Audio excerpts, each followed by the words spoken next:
ఎవడు గుణములకు సాక్షిగా ఉండడాన్ని నేర్చుకుంటున్నాడో ఆ కోపం ఎందుకు వచ్చింది? ఎవరి కోపం ఎక్కడి నుంచి వచ్చింది? ఒకనాడు ప్రశాంతంగా ఉన్నాడు. ఈ ప్రశాంతత ఎవరు? ఎవరు నిద్రపోయారు? ఎవరు లేచారు? నిద్రపోయినప్పుడు ఎవరున్నారు? మరి లేచినప్పుడు ఎవరున్నారు? నిద్రలో లేనిది లేచినప్పుడు ఎక్కడి నుంచి వచ్చింది? లేచినప్పుడు ఉన్నది నిద్రలో ఏమైపోయింది అని తనలో తను ఎవరు విచారణ చేసుకుని జాగృత, స్వప్న, సుషుప్తి అనబడే 3 అవస్థలకి సాక్షిగా ఉంటున్నాడో వాడే ఈశ్వరుడై నాదో ఏకమైపోతున్నాడు. కాబట్టి ఇది తెలుసుకోవడానికి ప్రయత్నము చేయని వాడు చిల్లున్న మట్టి కుండలో నీళ్లు పోసుకుని రాత్రి తాగుదాం అనుకున్న పిచ్చివాడు. ఆయుక్షీణం అయిపోతుంది వాడికి, కళ్ళల్లో నీళ్లు కారిపోతున్నాయి, ఇంకా ఎప్పుడో ఏదో తెలుసుకుందాం అనుకుంటాడు. అవకాశం వచ్చినప్పుడు తొందరగా తెలుసుకుని దాన్ని తీసుకొచ్చి ఆచరణలో పెట్టుకోలేనటువంటి మూఢుడు వాడు. చిల్లుకుండ యందు నీరు పోసుకుని రాత్రి తాగుదాం అనుకున్న మౌఢ్యమున్నవాడు. కాబట్టి ఇవన్నీ బాగా నిలబడడానికి ఉత్తమా ముందు నువ్వు ఒక ప్రయత్నాన్ని ప్రారంభించు. ఏం చేస్తావు? కంచుతో కాని, సీసంతో కాని, వెండితో కాని, బంగారంతో కాని నా మూర్తిని చేసి ఇంట పెట్టుకో. ఇందుచేత సాత్వికమైన మూర్తిని తీసుకొచ్చి ఇంట్లో పెట్టి పువ్వులు వేయడం మొదలు పెడితే ఆ మూర్తి ఏం చేస్తుందో తెలుసా? మొదట్లో నువ్వు పెట్టింది అది తింటోంది అనుకుంటావు, నైవేద్యం పెట్టి. నువ్వు వేసిన పువ్వులు అది పుచ్చుకుంటోంది అనుకుంటావు. అది క్రమంగా ఏం చేస్తుందో తెలుసా? నీ అహంకారాన్ని తినేయడం మొదలుపెట్టి క్రమక్రమంగా దాని మీద ఆధారపడతావు. నాదే ఉందయ్యా, నువ్వు కూడా ఆశీర్వచనం చేస్తేనే ఈ పని అవుతుంది అంటావు. క్రమక్రమంగా అసలు నేను అన్న పదార్థం ఇక్కడే ఉంది, అదే ఇక్కడున్నది అంటాడు. విగ్రహారాధనాన్ని చేతకాని వాళ్ళై మన వాళ్ళు పెట్టలేదండి.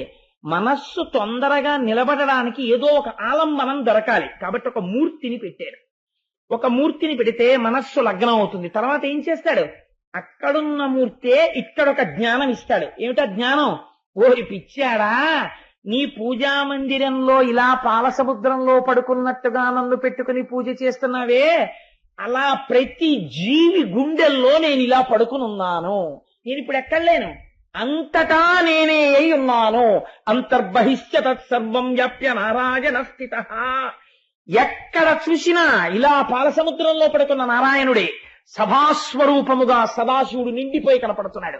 ఈశ్వర దర్శనము విరాట్ రూప దర్శనముగా సహస్ర శీర్షా పురుష అనేక రూపాలతో దర్శనమవుతున్నాడు అని ధ్యానమునందు గోచరమవుతుంటే ఆనందమును పొందుతూ అంతటా ఈశ్వరుణ్ణి చూస్తుండగా ఒకనాడు వాడిలో ఉన్నటువంటి ప్రాణవాయువు ఉత్క్రమణమును పొందుతోంది.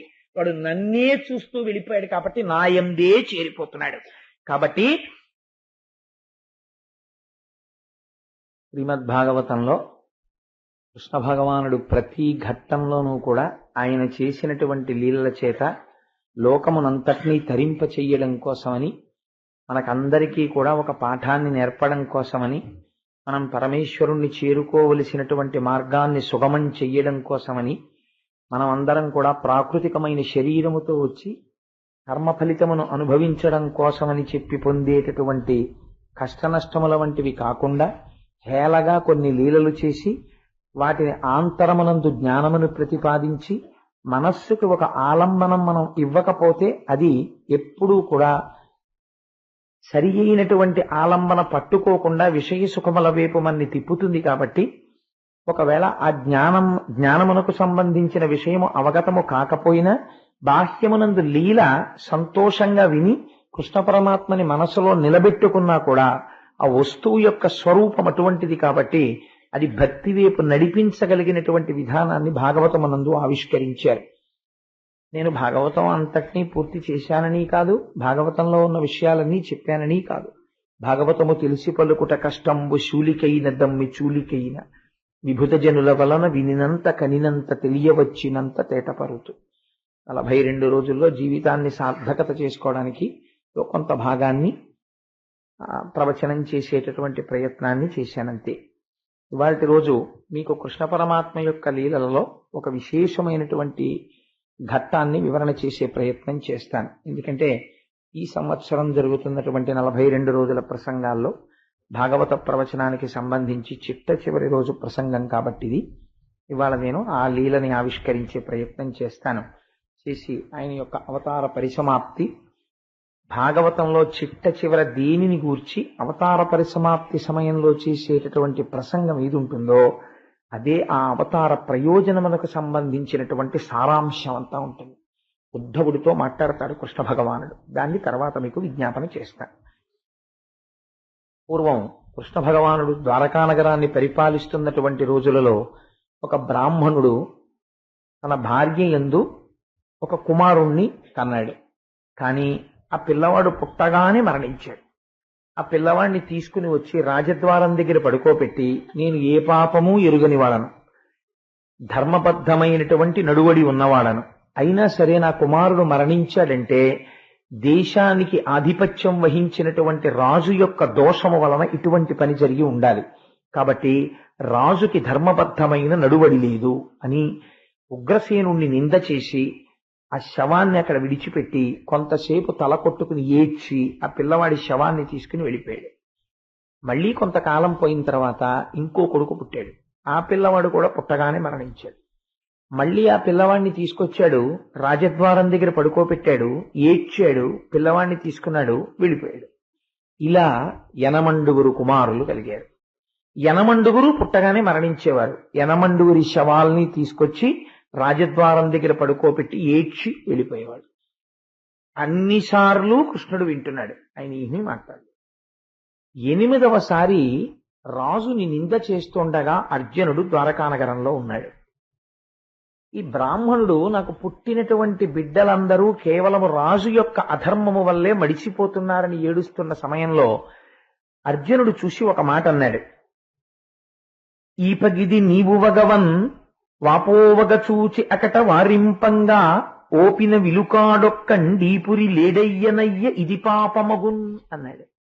ఒక్కొక్కసారి నోటి వెంట ఎంత విచిత్రమైన మాటలు వచ్చేస్తాయో చూడండి.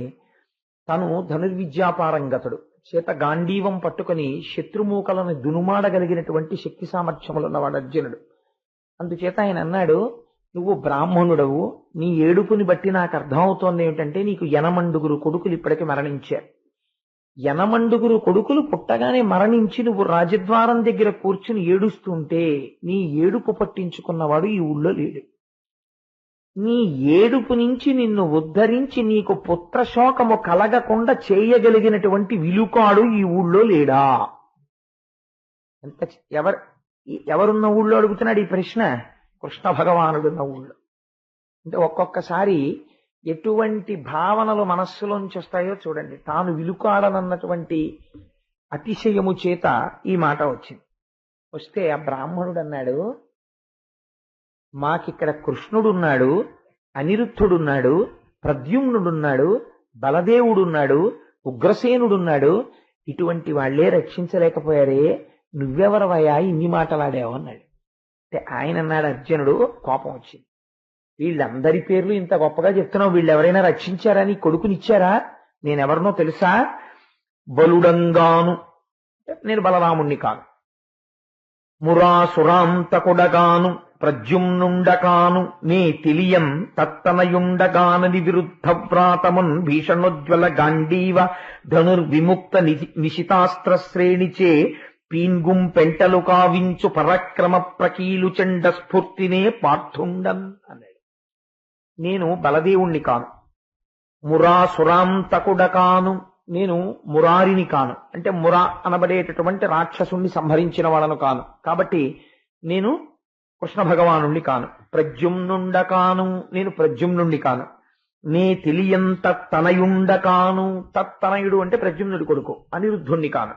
మరి నేనెవరు అంటే విరుద్ధ వ్రాతమున్ భీషణోజ్వల గాంధీవ ధనుర్విముక్త నిశితాస్త్ర శ్రేణిచే పీన్గుంపెంటలు కావించు పరాక్రమ ప్రకట చండస్ఫూర్తినే పార్థుండం అన్నాడు. ఏ మహానుభావుడు చేతిలో గాంధీవం పట్టుకుని 2 చేతులతోటి బాణాల్ని తీసి సంధించి విడిచిపెట్టి శత్రువుల యొక్క మూకల్ని చెండాడుతాడో అటువంటి సవ్యసాచి అయిన పార్థుణ్ణి నేనుండగా నీకు భయం లేదు. ఈసారి నీ కుమారుడు మరణించడు, నేను ఇక్కడే ఉండి నీ కుమారుడి ప్రాణములు పోకుండా కాపాడతాను, నీకు నా భయం. అలా నీ కొడుకుని నేను కాపాడలేకపోతే నేను అగ్ని ప్రవేశం చేస్తాను. నువ్వు కృష్ణుడుండగా జరగదా, బలరాముడుండగా జరగదా, వాళ్లే చెయ్యలేదు, నువ్వేం చేయగలవని కదా అడిగావు. ప్రతిజ్ఞ చేస్తున్నాను, నీ కుమారుణ్ణి రక్షించలేకపోతే నేను అగ్ని ప్రవేశం చేసి శరీరాన్ని వదిలిపెట్టేస్తాను, ఇది నా ప్రతిజ్ఞ అని ద్వారకలో ఉండిపోతే ఆ బ్రాహ్మణుని యొక్క భార్య గర్భమును దాల్చింది. ఇంకా ప్రసవమయ్యేటటువంటి సమయంలో కబురు చేయమన్నాడు అర్జునుడు, ఆ పిల్లవాడు మరణించకూడదని.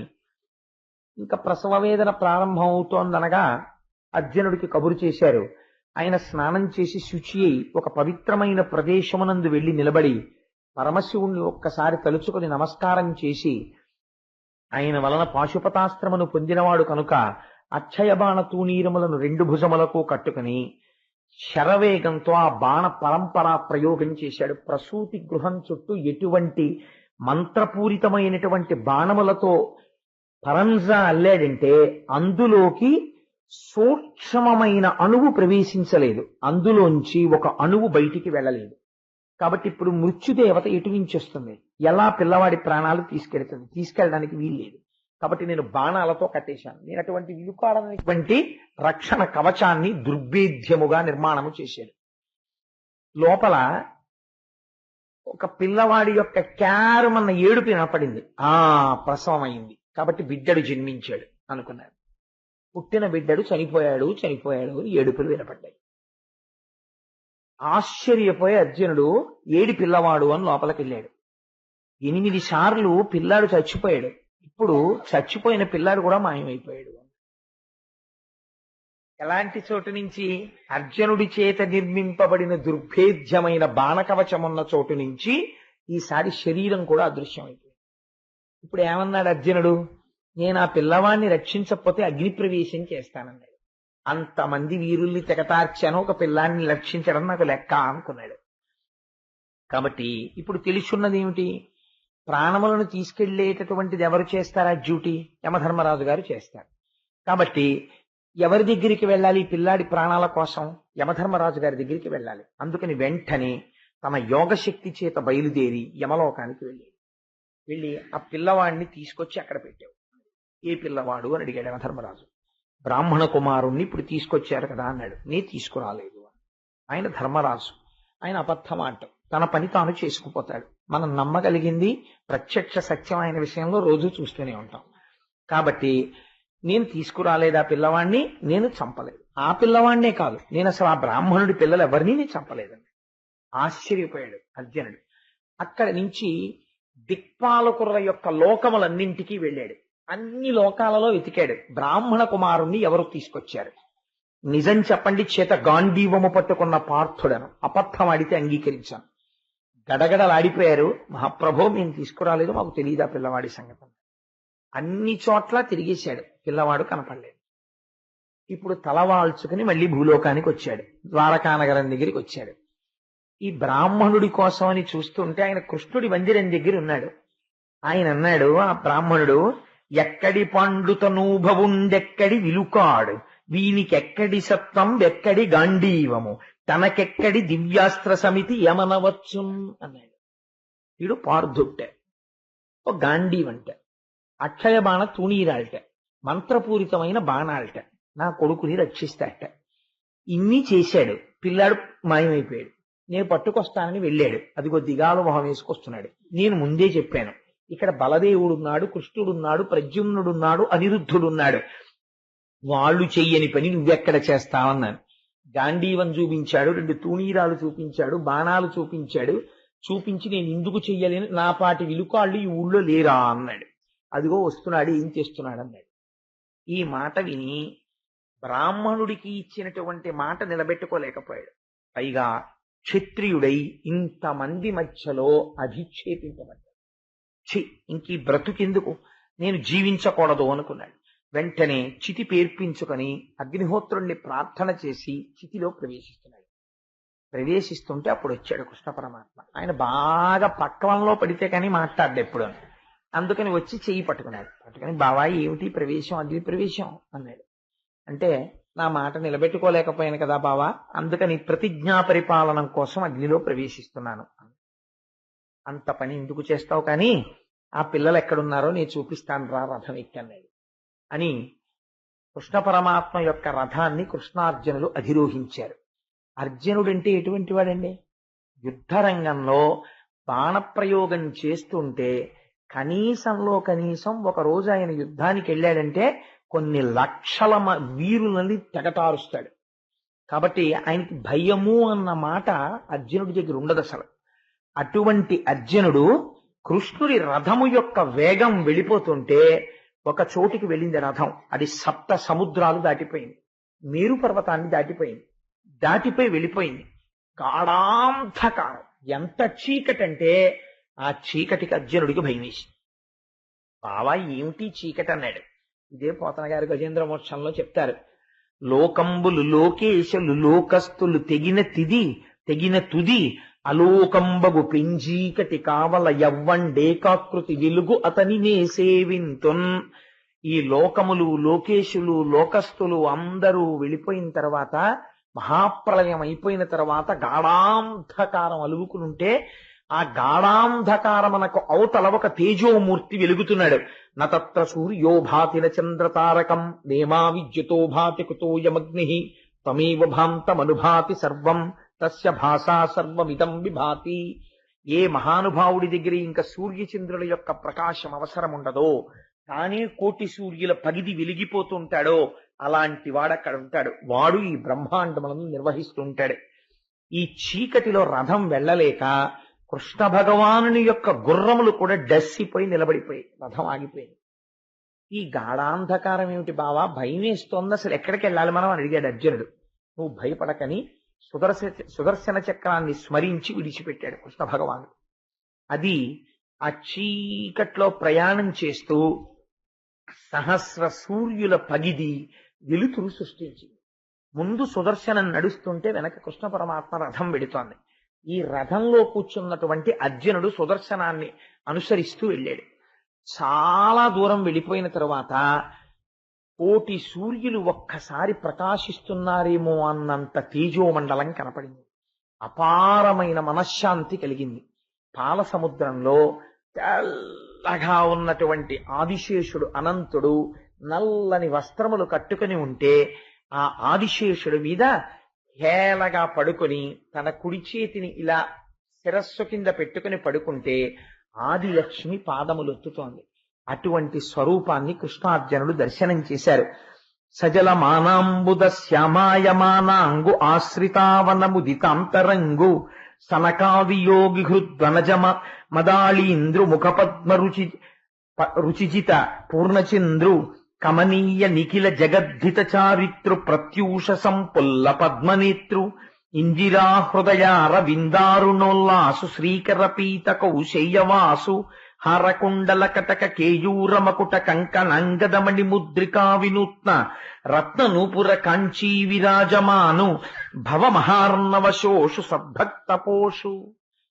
ఆ తెల్లగా ఉన్నటువంటి ఆదిశేషుడి మీద నీరు నిండినటువంటి నల్లటి మబ్బు ఎలా ఉంటుందో అటువంటి రూపంతో ఒంటి మీద బంగారు కంకణములు పెట్టుకున్నటువంటి కుండలములు వేసుకున్నటువంటి హారములు మెరిసిపోతుంటే పచ్చటి పట్టుపుట్టాన్ని కట్టుకుని మెడలో వనమాల వేసుకుని శంఖ చక్ర గదా పద్మములను ధరించినటువంటి వాడై అరవిరిసినటువంటి తామర పువ్వు వంటి ముఖమండలంతో కరుణారసాన్ని పొంగుతున్నటువంటి నేత్రములతో హేళగా పడుకున్నటువంటి ఒక మూర్తిని చూశారు. అటువంటి మూర్తి దర్శనమును అర్జునుడు ఇప్పటి వరకు చేయలేదు. ఆ శ్రీమన్నారాయణ దర్శనం అది. ఆయనే శ్రీ మహావిష్ణువు. అందులోంచి అంశగా కృష్ణ భగవానుడు వచ్చాడు. ఆ శ్రీ మహావిష్ణు దర్శనం చేసి పొంగిపోయి నమస్కరించారు. ఋషులందరూ చుట్టూ నిలబడి స్తోత్రం చేస్తున్నారు ఆ మహానుభావుని. అటువంటి మూర్తిని చూసి దర్శించిన తరువాత ఆయన అన్నాడు, వచ్చారా నరనారాయణులారా, రండి అన్నాడు. వీళ్ళిద్దరూ దగ్గరికి వెళ్లి స్వామి పాదములకు శిరస్సు తాటించి నమస్కరించి నిలబడ్డారు. మీరు నాలోంచే ఒక అంశగా బయలుదేరి భూమండలం మీద రాక్షస సంహారం చేయడానికి నరనారాయణులుగా అవతరించారు. ఈ ఋషులు నా దగ్గరికి వచ్చి నా అంశ అయిన మీరు నిలబడి ఉండగా చూడాలి అని కోరుకున్నారు. ఇది చాలా చిత్రమైన కోరిక. ఈ కోరిక తీర్చాలి, అర్జునుడికి కలిగినటువంటి కించిత్ గర్వాన్ని అణచాలి. అందుకని 10 మంది బ్రాహ్మణ పిల్లల్ని తీసుకొచ్చాం, ఇదిగో ఇక్కడే ఉన్నారు అని చూపించాడు. వాళ్ళ అదృష్టమేమో కానీ ఆ 10 మంది బ్రాహ్మణ పిల్లలు కూడా శ్రీమన్నారాయణుడి పాదాల దగ్గర కూర్చుని స్తోత్రాలు చేసుకుంటూ ఆయన పాదాలకి నమస్కారం చేసుకుంటూ కూర్చున్నారు. కూర్చుని ఉంటే కృష్ణార్జునులు చూసి ఆ స్వామికి నమస్కరించిన తర్వాత, మునులారా మీ కోరిక తీరిందా అన్నారు. ఎంత ఆశ్చర్యమైన కోరిక వాళ్ళది, ఎంత ఆశ్చర్యకరమైన లీల స్వామిది. అప్పుడు ఈ 10 మంది బ్రాహ్మణ కుమారుల్ని తీసుకుని కృష్ణుడి చేతికిచ్చి, ఈ పిల్లల్ని తీసుకుని నువ్వు భూమండలానికి వెళ్లి బ్రాహ్మణులకు అప్పచెప్పు. ఎవరండా పిల్లలు? ఏ మహానుభావుడి దర్శనాన్ని యోగీంద్రులైనటువంటి వారు కూడా తమ మాంసనేత్రములతో చూడలేరో అటువంటి శ్రీమన్నారాయణుండి పుట్టింది మొదలు హాయిగా ఆయన దగ్గర కూర్చుని ఆయన్ని చూస్తూ, ఆయన సేవిస్తూ, లక్ష్మీదేవి పెట్టిన అన్నం తింటూ ఆయనని భజించినటువంటి మహాపురుషులైన బ్రాహ్మణ పిల్లల్ని తన రథం మీద కూర్చోపెట్టుకుని తిరిగి భూమండలానికి కృష్ణ భగవానుడు తీసుకొచ్చాడు. సంక్షిప్తమైనటువంటి వివరణ మాత్రమే చేశాను. తీసుకుని వస్తే ఆనాడు అర్జునుడికి కలిగినటువంటి కించిత్ ఆవేశము తగ్గింది. నా అంత గొప్పవాడు లేడన్న భావన తగ్గింది. మనం ఒక్కొక్కసారి మనని నిరంతరము రక్షించేటటువంటి పరమేశ్వరుణ్ణి కూడా మర్చిపోయి ఆయనకన్నా నేనే గొప్పవాడినన్న భావన వచ్చేస్తుంది. వచ్చేస్తే భగవంతుడికి ఉండేటటువంటి ఔదార్యం ఎటువంటిదో తెలుసా అండి? కొడుకు తండ్రి మీద అలిగి నేను అన్నం తిన్నాం అని వెళ్ళి ఓ మూల కూర్చుంటాడు. ఎందుకు అన్నం తిండు అంటే ఆయన అమ్మ కలిసి సినిమాకి వెళ్ళారు, తీసుకెళ్ళమన్నాడు. వీడు నువ్వు చదువుకో అని తండ్రి వెళ్ళిపోయాడు. వీడికి కోపం వచ్చింది. వీడు చదవలేదు సరికదా, అన్నం తినలేదు అక్క పెడితే. తండ్రి ఇంటికి వచ్చి ఏరా అలా కూర్చున్నామే అన్నాడు. అంటే మూతి ముడుచు కూర్చున్నాడు, మాట్లాడు. అప్పుడు అడిగాడు పిల్లని, ఏమేమి వీడు అలా కూర్చున్నాడే? నాన్నగారని మీరు సినిమాకి వెళ్ళినప్పటి నుంచి వాడు అన్నం తినలేదు, మేము తినేసామండి, వాడేం చదవలేదు, అలాగే కూర్చున్నాడు. ఆ మూల హఠం అన్నమాట. అలా కూర్చున్నాడు. అంటే ఇప్పుడు వాడు అలా హఠం చేసి తండ్రిని ఏమైనా చేయగలడా? తండ్రిని ఏం చేయలేడు. కానీ హఠం చేసిన వాడు ఎవరు? కొడుకు. అందుకని ఆ కొడుకుని ఏమి అహంకారం అని చెప్పి వెంటనే వాడి కంఠాన్ని ఉత్తరించేస్తాడా తండ్రి? ఉత్తరించడు. ఏదో ఆ పిల్లాడి కోపం తగ్గేంత వరకు వెళ్ళి బుజ్జగించి తీసుకొచ్చి మౌనంగా ఊరుకుని అన్నం పెట్టేసుకుని ఆ పిల్లాడికి కూడా అన్నం పెట్టమని వాడిని ఒరే రారా అన్నం తిందామంటే వాడు రాడు, నేను రాను అంటే తండ్రి కూర్చుని ఎప్పుడో పొద్దున్న వెళ్ళాను ఆఫీస్కి, చాలా అలిసిపోయాను, ఎంత ఆకలిగా ఉందో, నాకేం తెలియక తీసుకెళ్లలేదా వీడి సినిమాకి? నిజంగా నువ్వు చూసావు కదా సినిమా ఎంత భయంకరంగా ఉందోను, అది చూస్తే వీడు భయపడతాడు, జడుచుకుంటాడని తీసుకెళ్ళలేదు నేను. అయినా సరే వాడు తినకపోతే నేను తిన్నాను, నేను మా బుజ్జిగాడితో కలిసి అన్నం తింటాను అన్నాడు అనుకోండి. ఇంత మూతి అని పెట్టినవాడు అలా అలా ప్రసన్నుడైపోయి మా బాబాయ్ భయంగా ఉందన్నాను గారండి అని వచ్చి కూర్చుని అన్నం తినేస్తాడు. కృష్ణుడి ప్రతిజ్ఞ, అర్జునుడు చేసిన ప్రతిజ్ఞ కృష్ణుణ్ణి చిన్నబుచ్చేదిగా ఉంది యథార్థానికి. కానీ కృష్ణ పరమాత్మ ఔదార్యం చూడండి. అర్జున అంటే నాకన్నా గొప్పవాడి అయిపోయావా అని అడగలేదు. అడగకుండా అగ్ని ప్రవేశం చేసేంత స్థితికి వచ్చే వరకు ఊరుకున్నాడు. ఇప్పుడు ఇంకా అగ్ని ప్రవేశం దాకా వచ్చేసాడంటే పోయింది ఉన్న అహంకారం. అతిశయం పోయిన తర్వాత ఇంకా తనవాణ్ణి తాను రక్షించుకోవాలి. గబగబా పరిగెత్తుకొచ్చి రక్షించుకుని ఆ అర్జునుడికి మళ్ళీ ఇంత సత్కారాన్ని చేయించి బ్రాహ్మణ పిల్లల్ని తీసుకొచ్చి 10 మందిని బ్రాహ్మణుడికి అప్పచెప్పాడు. ఆ భగవానుణ్ణి నమ్ముకున్న వాడికి లోటేమిటండి? మనం ఒక్కసారి ఆయన్ని నమ్మి నా స్వామి ఉన్నాడు అని పూనికతో ఉంటే ఎప్పుడైనా తెలియక మన వల్ల ఏదైనా పొరపాటు జరిగినా బిడ్డడి తప్పుని తండ్రి దిద్దుకున్నట్టు ఆయనే దిద్దుకుని మనని రక్షించుకుని తన వస్తువుగా మనని మిగుల్చుకుంటాడు అని చెప్పగలిగినటువంటి ఒక పరమ పవిత్రమైనటువంటి లీల. ఇది జరిగినటువంటి కొన్ని సంవత్సరముల తరువాత ఒకనాడు బ్రహ్మాది దేవతలు కృష్ణ పరమాత్మ యొక్క మందిరానికి విచ్చేశారు. విచ్చేసి ఆయన దర్శనం చేసుకున్న తర్వాత కృష్ణుడు అడిగాడు, మీరందరూ ఇవాళ ఎందుకు వచ్చారు, ఏమిటి విశేషం, ఇంతమంది దేవతలు వచ్చారని అడిగాడు. అడిగితే వాళ్ళు అన్నారు, అఖిల లోకేశ సర్వేశ అభవ నీవు ఉదయమందుట భూభారమడుపు కొరకు 2500 పరిమితంబు అయ్యే విచ్చేయు వైకుంఠహమ్యమునకు. ఈశ్వర, రాక్షస సంహారం చెయ్యడం కోసం అని మీరు వైకుంఠము నుంచి బయలుదేరి ఇక్కడికి వచ్చి కృష్ణుడు అనబడేటటువంటి పేరుతో కొంతకాలము అవతారమును స్వీకరించి ఎంత సులభుడవయ్యావంటే గోపకులంలో పుట్టి ఆవులు, దూడలు, గోపాల బాలురు, గోపకాంతలు కూడా నీ ప్రేమ అనుభవించేటట్టుగా ప్రవర్తించావు. కానీ 125 సంవత్సరములు పూర్తయిపోయింది నువ్వు వచ్చి. కాబట్టి నువ్వు ఇంకీ అవతారమును విడిచిపెట్టి తిరిగి వైకుంఠధామమును చేరవలసినది. నీ మూలస్థానమునందు ప్రవేశించు అని అడిగారు. అడిగితే భగవానుడు అన్నాడు, ఓహో, అయితే ఇంక నేను ఈ అవతారమును చాలించవలసిన సమయం ఆసన్నమైంది. కాబట్టి నేను అవతార పరిసమాప్తి చేసేస్తాను, తొందరలో బయలుదేరి మీ దగ్గరికి వచ్చేస్తాను అని చెప్పారు. చెప్పి ఎక్కడికి వెళ్ళిపోతాడండి? ఆయన వెళ్ళడానికి చోటేది? ఆయన అంతటా వ్యాపించి ఉన్నవాడే. అంతటా వ్యాపించిన తత్వములోకి లీనమవుతాడు. ఒక్కసారి మనస్సులో సంకల్పం చేశాడు, తాను వెళ్ళిపోయిన తరువాత యాదవులకు నాయకత్వం ఉండదు. కాబట్టి ఈ యాదవుల యొక్క కులమంతా కూడా తనతో పాటే నశించిపోవాలి. ఇది ఎలా నశించిపోతుంది? ఈ మొత్తం కులనాశనం జరిగిపోవాలంటే దేని వల్ల జరుగుతుంది అంటే, తాను నాయకత్వమునందుండగా దేవతలే వచ్చి నిలబడినా యాదవుల్ని ఎవరు చెనకలేరు. కాబట్టి ఇప్పుడు ఏ వాక్కు చేత వారు పాడైపోతారు? మనకి కృష్ణ పరమాత్మ అవతార పరిసమాప్తిలో కూడా ఒక రహస్యాన్ని ఆవిష్కరిస్తారు. దేవతలతో యుద్ధం పెట్టుకుంటే కొంతవరకు పాడు చేయగలరు. మొత్తం కులనాశనం దేనివల్ల అయిపోతుందంటే, భగవంతుణ్ణి నమ్ముకున్నటువంటి పరమ భాగవతోత్తములతోటి పరిహాసం ఎంత ప్రమాదాన్ని తీసుకొస్తుందో చూపిస్తారు. అందుకని అటువంటి ప్రమాదంతో కూడుకున్న పని చేయించారు యాదవుల చేత. ఒకానొక రోజున అసితుడు, మిత్రుడు, దుర్వాసుడు, భృగువు, అంగిరసుడు, కశ్యపుడు, వామదేవుడు, వాలకిల్యుడు, అత్రి, వశిష్ఠుడు, నారదుడు వంటి మహర్షులు, ఒకరు కాదు, ఇద్దరు కాదు, ఒక్కొక్కడు మహాపురుషుడు. ఎవరి పేర్లు విన్నంత మాత్రం చేత పాపరాశి ధ్వంసమైపోతుందో అటువంటి మహర్షులందరూ కృష్ణ పరమాత్మ యొక్క దర్శనానికి వచ్చారు. ఇప్పుడు జరగబోయేటటువంటిది మనం మనస్సులో చాలా జాగ్రత్తగా ఒక చుక్క జారిపోకుండా పట్టుకోవలసినటువంటి సందర్భం. ఎందుకంటే అవతార పరిసమాప్తి ముందు జరిగేటటువంటి విషయాలు ఏముంటాయో అదే మొత్తం సారాంశమై ఉంటుంది. వచ్చి ఆ మహర్షులందరూ కృష్ణ భగవానుణ్ణి చూసి ఒక మాట అన్నారు. జనములు నిను సేవింపని దినములు వ్యర్థంబులగుచు తిరుగుచునుండున్ తనువులు నిడకడ కావట వనములలోనున్ననైన వనరుహనాభ. ఎంత గొప్ప మాట చెప్పారో చూడండి.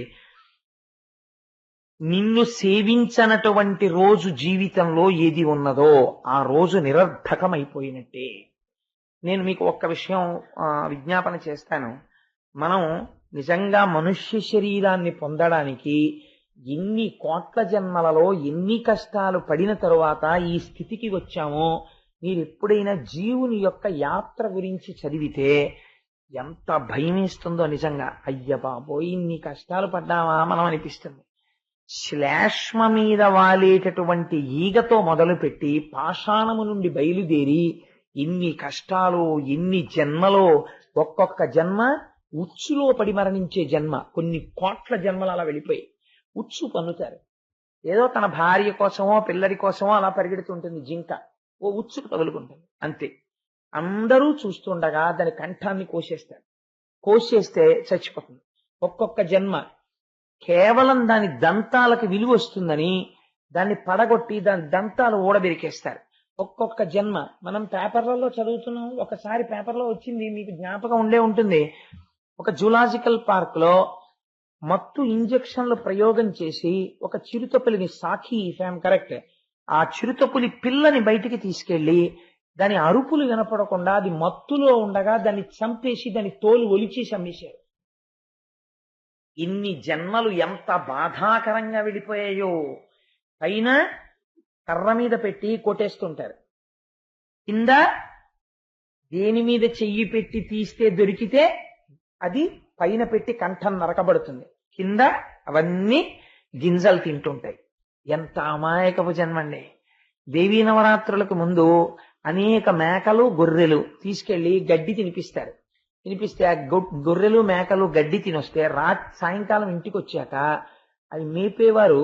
అంటే నేను వారి తప్పని కూడా నేను అంటలేదు, దాని కంఠం కింద చెయ్యి పెట్టి ఇలా ఇలా అని చూస్తారు, ఎంత బరువు ఎక్కుతోంది, ఎంత మాంసం పడుతోందని.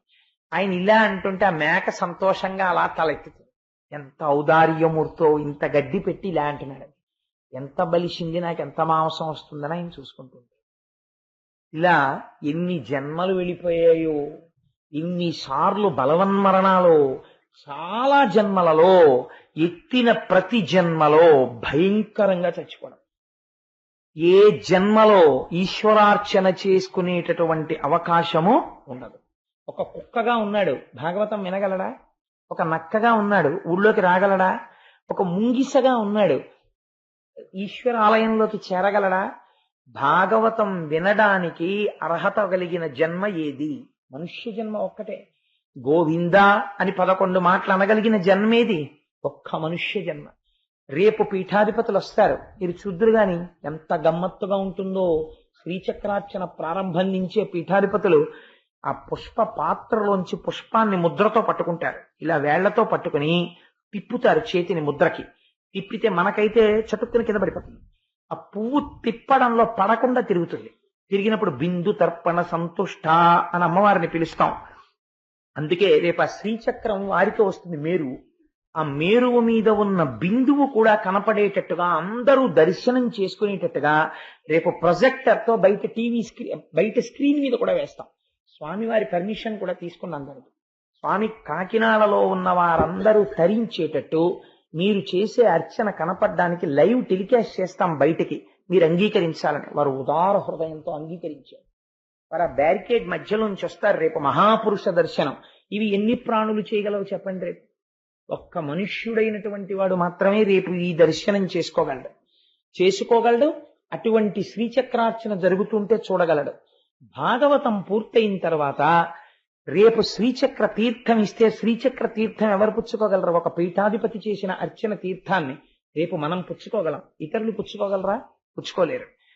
ఇంత సర్వోత్కృష్టమైనటువంటి మనుష్య జన్మని పొంది కూడా మహర్షులు తీర్పు చెప్పేస్తున్నారు. కొందరు ఈశ్వరుడు తప్ప మిగిలిన వాటి అన్నిటి వైపుకి తిరుగుతారు. ఆ తిరగడంలో మనుష్య జన్మ నిరర్థకమైపోయింది. ఆ తర్వాత మళ్ళీ ఎక్కడికి వెళ్ళిపోతాడో తెలియదు. ఎన్ని కోట్ల జన్మలు మళ్ళీ ఉచ్చుల్లో పడి, కత్తులతో నరకబడి, శూలాలతో గుచ్చబడి, రోకళ్లతో కొట్టబడి, అరిచేతులతో అదమపడి, కాళ్లతో తొక్కబడి, ఎంత గింజుకుని ఎన్ని రకాలుగా చచ్చిపోతాడో. ఈశ్వర చిత్రం ఏమిటంటే వీళ్ళు పొందినటువంటి మనుష్య జన్మ యొక్క గొప్పతనము వీరికి తెలియక ఈ శరీరమును నిలబెట్టుకోవడమే గొప్ప అనుకుని కేవలము దీన్ని పోషించుకుని దీనితో అనుభవించిన సుఖములు అనుకుని గడిపేస్తున్నారు. కానీ అరణ్యంలోకి వెళ్ళి దాక్కున్నా ఇది ఉండదు, ఇది దాటిపోతుంది, ఇది వెళ్ళిపోతుంది. అలాంటి శరీరమునందు మగ్నులై వెళ్ళిపోతున్నారు. ఏం అదృష్టం!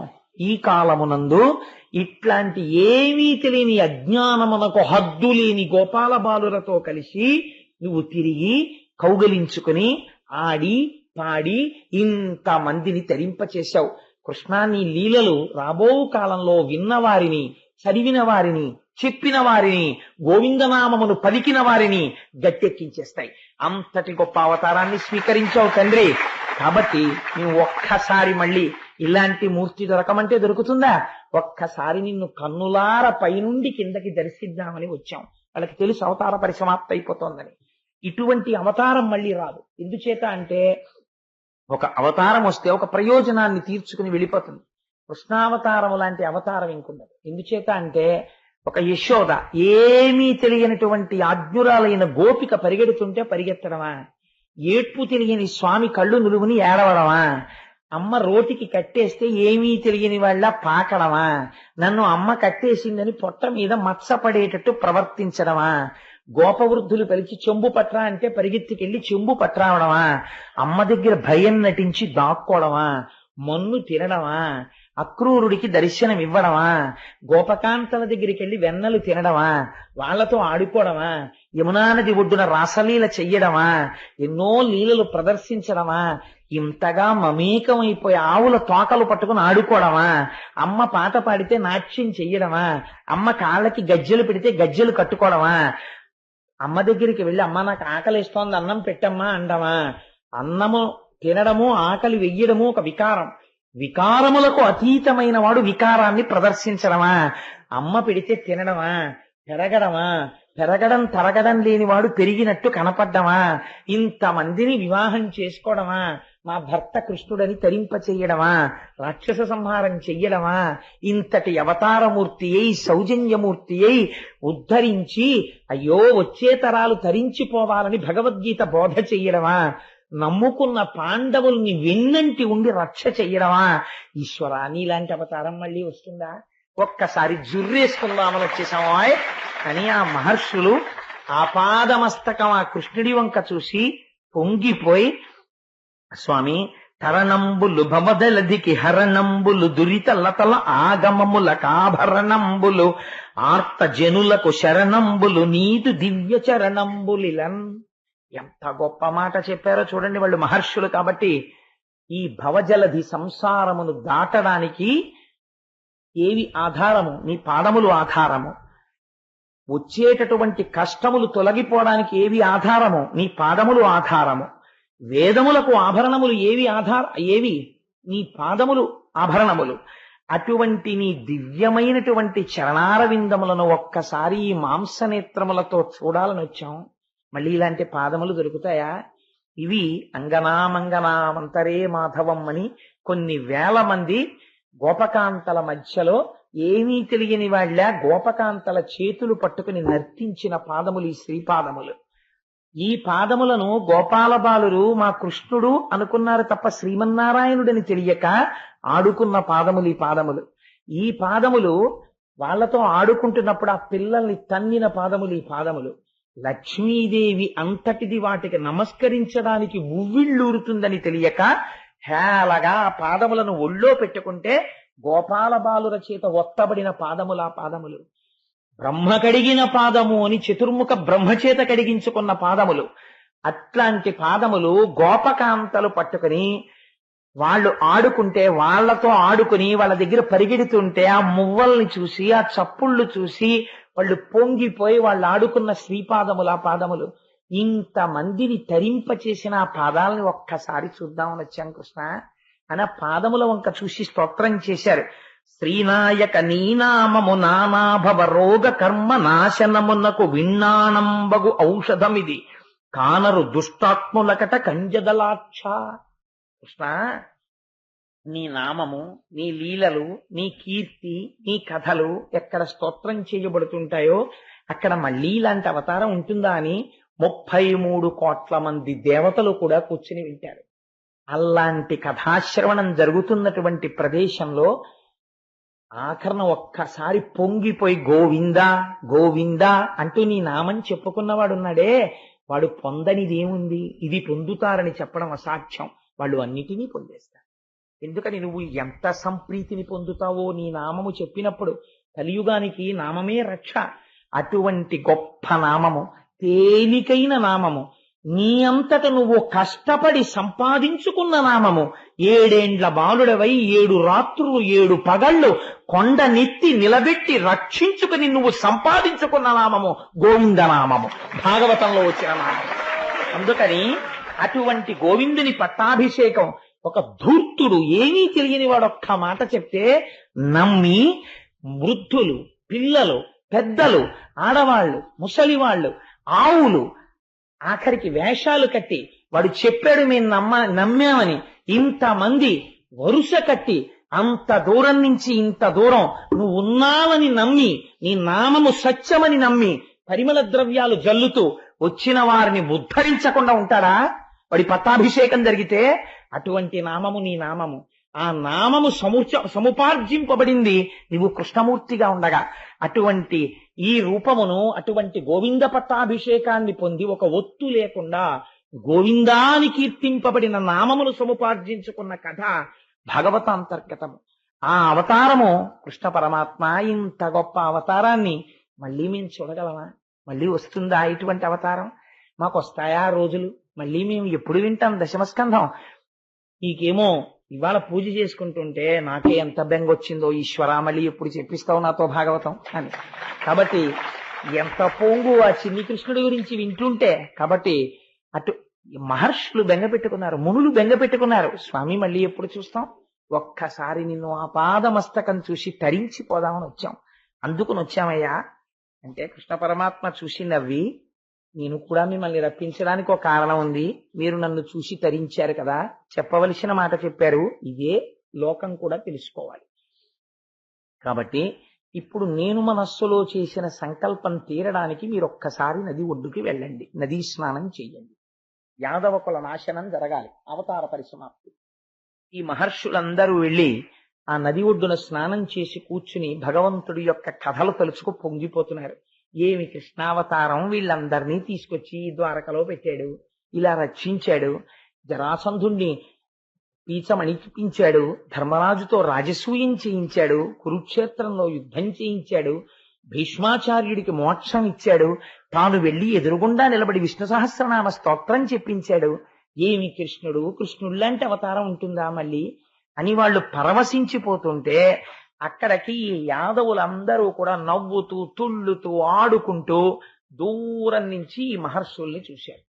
వాళ్లలో ఒక చిత్రమైన బుద్ధి పుట్టింది కృష్ణుడి యొక్క ప్రచోదనము చేత.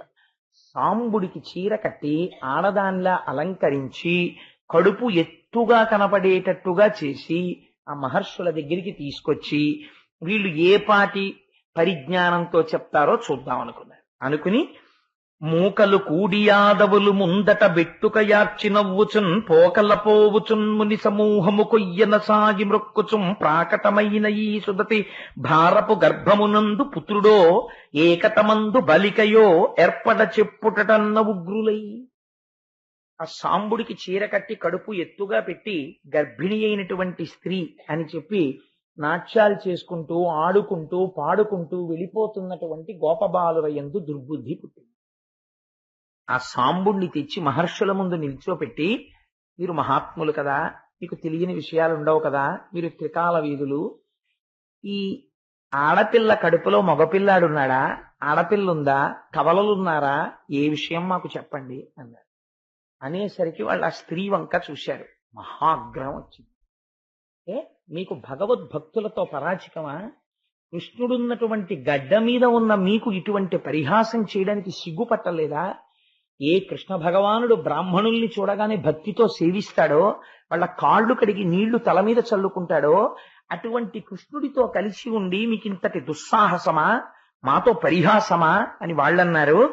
వాలాయము ఎదుకుల నిర్మూలకరంబైన ఎట్టి ముసలంబొకటి బాలిక కుదయించును పుండాలస్యము లేదటంచు అటపల్కుటయున్. కొడుకక్కర్లేదు, కూతురక్కర్లేదురా, క్షణం ఆలస్యం లేకుండా ముసలం ఒకటి పుడుతుంది అమ్మాయి కడుపులో నుంచి. ముసలం అంటే పెద్ద రోకలి పుడుతుంది. ఆ రోకలి మీ అందరికీ తీట తీర్చేస్తుంది, మీ ఎదుకుల నాశనం అయిపోతుంది దాంతో అన్నారు. ఆ మాట అనిపించాలి, బ్రాహ్మణ వాక్కు యథార్థమవుతుంది. బ్రాహ్మణులు సంతసించి, బ్రాహ్మణ వాక్యం ఎంత గొప్పది చూడండి, దాన్ని మించిన సన్మానం ఏముంటుందండి? శతమానం భవతి. మా కోటేశ్వరరావు గారు 100 ఏళ్లు ఆయుర్దాయంతో ఉండి ఒక కుక్క బతికినట్టు బతకడం కాదు, భగవన్నామము చెప్పుకుంటూ ఆయన బతకాలి. అత్రేష గోత్రోద్భవస్య కోటేశ్వరరావు శర్మ నామధేయస్య ఈశ్వర కైంకర్యం చేసుకుంటూ బ్రతకాలని బ్రాహ్మణులు చేసిన ఆశీర్వచనమా గొప్పది? లేకపోతే నువ్వు లౌకికంగా పుచ్చుకునేవా గొప్పవి?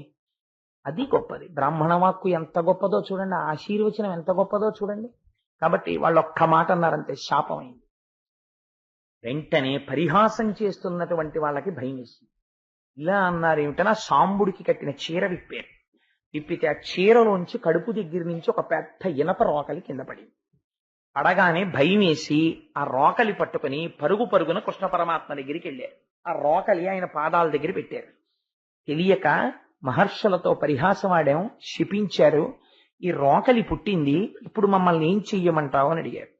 కృష్ణ పరమాత్మ అన్నారు, ఊరే దుర్నిమిత్తములు కనపడుతున్న ఈ మధ్య పగటిపూటయే అంతఃపురముల యందు కాకులు గుడ్లగూబలు ఏడుస్తున్నాయి, గుర్రాల యొక్క తోకల యందు మంటలు పుడుతున్నాయి, చిలుకలు గోరువంకలు వికృతమైనటువంటి స్వరాలతో అరుస్తున్నాయి, ఇళ్లల్లో పుట్టగొడుగులు పుడుతున్నాయి. ఇంటి యందు పుట్టగొడుగు పుట్టకూడదు, పుట్టగొడుగు పుడుతోంది.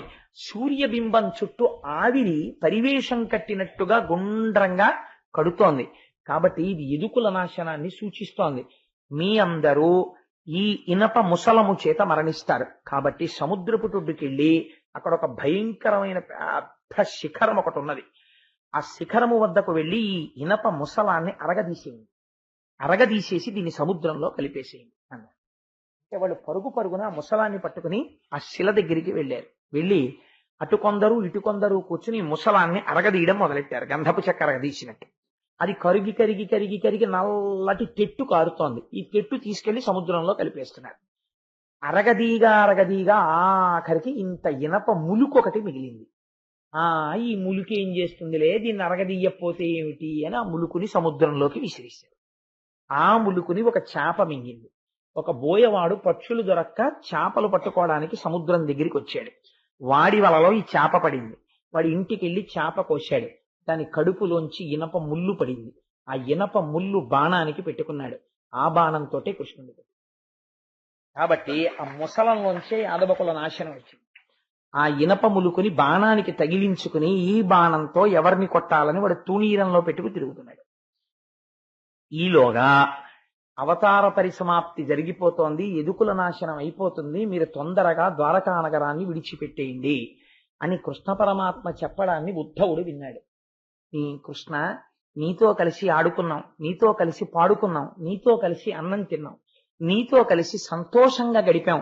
ఇలాంటి కృష్ణావతారం అయిపోతోందంటే నేను తట్టుకోలేకపోతున్నాను, నేను ఉండలేను. కాబట్టి నా మనస్సు శాంతించేటట్టు, నిరంతరము నీతో ఉండేటట్టు నాకు ఏదైనా ఉపదేశం చెయ్యి అన్నాడు. అంటే అప్పుడు కృష్ణ పరమాత్మ ఒక అద్భుతమైనటువంటి విషయాన్ని ఉద్ధవుడితో ప్రస్తావన చేస్తారు. ఇది మనందరం కూడా తెలుసుకుని జీవితంలో పాటించవలసినటువంటి తుద ప్రసంగం కృష్ణ పరమాత్మ. దీని తర్వాత ఇంక వారు మాట్లాడలేదు. అందుకని ఇది లోకాన్ని ఉద్ధరించడానికి ఉద్ధవుణ్ణి అడ్డుపెట్టి చెప్పారు. నేటికి 7వ రాత్రి కలియుగ ప్రవేశం జరుగుతుంది. 7వ రాత్రి లోపల ద్వారకా పట్టణాన్ని సముద్రం ముంచెత్తేస్తుంది. సముద్ర గర్భంలోకి ద్వారక వెళ్ళిపోతుంది. ద్వారకలో ఉన్నవారందరూ మరణిస్తారు. తదనంతరం కలియుగం ప్రవేశిస్తుంది. కలియుగం ప్రవేశించగానే మనుష్యుల యందు 2 లక్షణాలు బయలుదేరుతాయి. ఒకటి అపారమైనటువంటి కోరికలు, 2 విపరీతమైనటువంటి కోపం. ఎవ్వడూ కూడా తన తప్పు తాను తెలుసుకునే ప్రయత్నం కలియుగంలో చెయ్యడు. ప్రతి వాడికి కోపమే, ప్రతి వాడికి కోరికలే. కోరికల చేత, అపారమైనటువంటి కోపము చేత తమ ఆయుర్దాయాన్ని తాము తగ్గించేసుకుంటారు. కోపము చేతని, అపారమైన కోరికల చేతను తిరగడం వల్ల వ్యాధులు వస్తాయి. ఇవాళ చాలా మంది డాక్టర్లు చెప్తుంటారు, మీరు ఇంత టెన్షన్డ్ గా తిరగడం వల్లే బీపీ వస్తుంది మీకు అంటుంటారు, నర్వస్ టెన్షన్స్ వస్తాయి. అప్పుడే చెప్పేశాడు కృష్ణ పరమాత్మ, వీళ్ళకి వ్యాధులు పొటమరించి వీళ్ళ ఆయుర్దాయాన్ని వీళ్ళు తగ్గించేసుకుంటారు. కలియుగంలో ఉండేటటువంటి మనుష్యులకి రాను రాను రాను రాను వేదము ప్రమాణము కాదు, యజ్ఞయాగాదులు చెయ్యకండి, వేదము చేత ప్రోక్తమైనటువంటి భగవన్మూర్తులను పూజించకండి అని చెప్పినటువంటి మాటలు బాగా రుచిస్తాయి. రుచించి కోట్ల జన్మల అదృష్టం చేత వేదము ప్రమాణమని అంగీకరించగలిగినటువంటి స్థితిలో పుట్టిన వారు కూడా వదిలిపెట్టేసుకుని తమంత తాముగా పాషండమతములను కౌగిలించుకుని అభ్యున్నతిని విడిచిపెట్టి వేరు మార్గములలో వెళ్ళిపోతారు. అల్పాయుర్దాయంతో జీవిస్తారు. పూజలు తమ మనస్సుని సంస్కరించుకోవడానికి, ఆచారములు తమంత తాము పాటించడానికి వచ్చాయి. ఒక ఉపవాసం అనేటటువంటిది తక్కువ పదార్థాన్ని తీసుకుని శరీరాన్ని నిలబెట్టుకుని మరింత పవిత్రంగా పూజ చేసుకోవడం కోసమని ఉపవాసం అన్న ఆచారం వచ్చింది. కట్టుకున్న బట్ట చెమట వాసన కొట్టి, కట్టుకున్న బట్ట అన్ని రకాలైనటువంటి సంపర్కముతో ఉన్నదైతే దాని యొక్క స్పర్శ చేత శరీరములోనున్న మనస్సు నిలకడ పొందవని ఆరేసిన బట్ట కట్టుకో, లేకపోతే పట్టుబట్ట కట్టుకోని శాస్త్రం నిర్దేశించింది. కానీ రాను రాను రాను రాను కలియుగంలో ఏమవుతుందంటే ఆచారాన్ని విడిచిపెట్టేయడానికి ప్రజలు ఇష్టపడతారు. ఆచారం పక్కన పెట్టేసి ఆచారము లేని పూజ చెయ్యడం ఇష్టపడతారు. ఆచారం అక్కర్లేదనేటటువంటి పూజలు ఏముంటాయో వాటి యందు మక్కువ చూపిస్తారు. వాటి వలన ప్రమాదము కొని తెచ్చుకుంటున్నామని తెలుసుకోరు. అంతఃశుద్ధి ఉండదు, చిత్తశుద్ధి ఏర్పడక ఆచారము సంప్రదాయమును విడిచిపెట్టినటువంటి పూజల యందు మక్కువ చూపించి తిరగడం ప్రారంభం చేస్తారు. అయ్యో, ఈ ఆచారం పాటించడం అనేటటువంటిది మన మనస్సుని సంస్కరిస్తుంది అని తెలుసుకోవడం మానేసి ఏ పూజ చేస్తే, ఏ రూపాన్ని ఆశ్రయిస్తే ఆచారం అక్కర్లేదని ప్రచారం ఉంటుందో అటువైపుకే తొందరగా అడుగేస్తారు. కానీ దానివల్ల తాము పొందవలసినటువంటి స్థితిని పొందలేము అని తెలుసుకోలేకపోతారు. ఇవన్నీ కృష్ణ పరమాత్మ చెప్పిన మాటలన్నీ. ఇంద్రియములకు వశులైపోతారు. ఎప్పుడూ ఇంద్రియములకు బానిసలై ఇంద్రియము చెప్పిన మాటని ఎదురు తిరిగి నేను ఎందుకు అనుభవించాలని అడిగేవాడు ఉండడు. మనస్సు కంటితో అనుభవించంటే బానిస అయి తిరుగుతాడు, చెవితో వినమంటే బానిస అయి తిరుగుతాడు. ఎందుకు అలా చేస్తామని అడిగితే అధిక్షేపిస్తాడు. ముఠాలు కడతారు, సంఘాలు కడతారు, కొట్టుకుంటారు, రాజులే ప్రజల సొమ్ము దోచుకుంటారు, ప్రజలు రాజుల మీద తిరగబడతారు.